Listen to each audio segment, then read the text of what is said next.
बिस्मिल्लाहिर्रहमानिर्रहीम। फरमान मुस्तफ़ा सल्लल्लाहु ताला अलैहि वसल्लम, जो जुमे के दिन मुझ पर दुरूद शरीफ पढ़ेगा क़यामत के दिन मैं उसकी शफ़ाअत करूँगा। सल्लु अलल हबीब।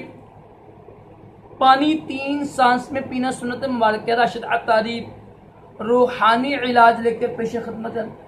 आज इंशाल्लाह हम रूहानी इलाज सुनेंगे, वो है ये तो ना हम्बल की हिफाजत के लिए। जिन मेरी बहनों के बच्चे नहीं सही पैदा नहीं होते हैं, मुद्दा पैदा बच्चे होते हैं, एक बीमारी है 18, वो बच्चे बनते नहीं हैं बेचारे के, हमल ठहरते हैं, बच्चे नहीं बनते हैं। तो जो मेरा है ना मुजरब नुस्खे हैं, उसमें अल्हम्दुलिल्लाह मैंने एक वीडियो बनाई है आज, जिसका टॉपिक है वो ना हमल ठहरने की 30 अलामत। जब चेक की गई वो भी चेक करें आप।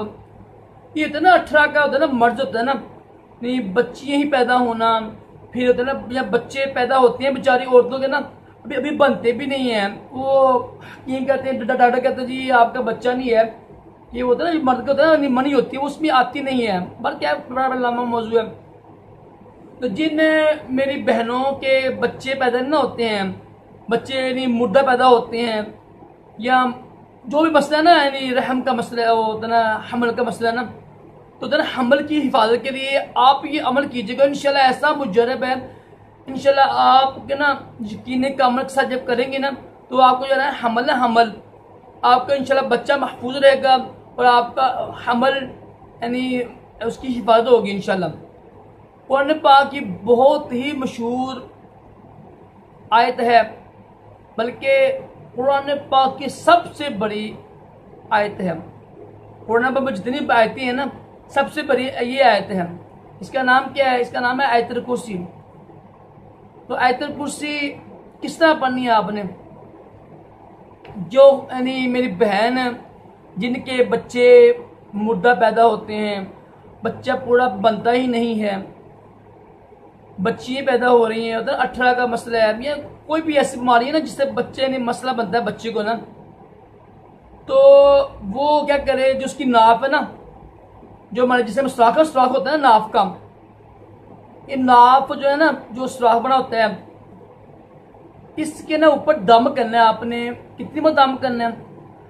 अव्वल आखिर दूसरी पढ़ के 3 बार दूसरी पढ़िएगा अव्वल आखिर। जो आयतुल कुर्सी है ना, इसको आपने पढ़ना है 26 बार, 26 बार या 25 बार पढ़ लीजिएगा इंशाल्लाह, दोनों की इजाजत है। 25 या 26 बार, 25 या 26 बार पढ़ के ना फिर 3 बार दुरूद शरीफ पढ़े, अव्वल आखिर दुरूद शरीफ पढ़े 3 बार, तो ऐसे फूंक मार दें। यकीनन कामल के साथ दुआ मांगे, अल्लाह पाक, दुआ क्या मांगे? अल्लाह पाक अगर मेरा बेटा हुआ तो इंशाल्लाह मैं इसका नाम अहमद या मोहम्मद रखूंगी, तुम्हारे प्यारे महबूब सलाम यानी उनकी मोहब्बत में, हदीस पर अमल करते हुए। एक ये नीयत कीजिएगा।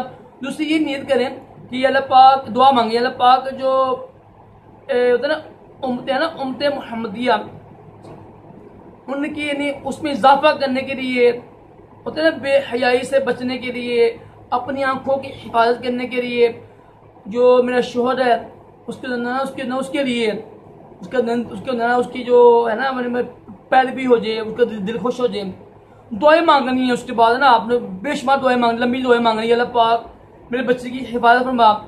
जो दुआएं ना आपके ज़हन में आती है ना, वो दुआएं मांगनी है आपने। इंशाल्लाह आपको जो है ना हमल, उसकी इंशाल्लाह हिफाजत होगी, बच्चा सही पैदा होगा।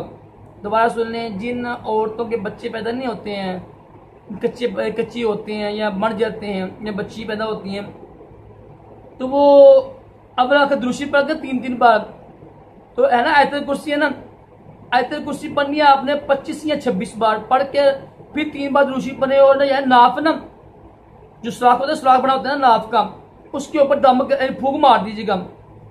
कोशिश करें ये अमल 2 बार करें, फजर के बाद भी और इशा के बाद। कोशिश करें अगर पढ़ना फिर फजर के बाद ही बेहतर है, 2 बार करें तो ज़्यादा बेहतर है, सोने में सुहाग है।